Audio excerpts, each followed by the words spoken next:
Welcome back, everyone. In this tutorial, we are going to talk about the less than condition. So the less than condition and operator works similar to a greater than operator. In this case, the highest number that variable can be is 4 before the code will not run in the if statement.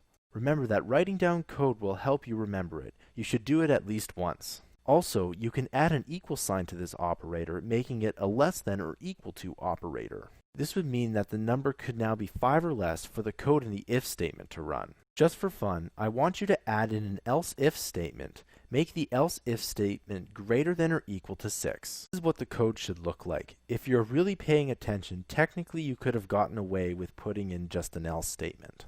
The reason is that if variable is 5 or less, the if statement will run, and if it is 6 or higher, the else statement will run. Technically, there is no gap. I've changed the if statement to greater than or equal to 4. This way, if the number is 5, nothing will happen because there is no code that handles it. However, if we put an else statement in there, when the variable equals 5, the else statement will run. Well, that concludes the tutorial. I'll see you guys in the next tutorial.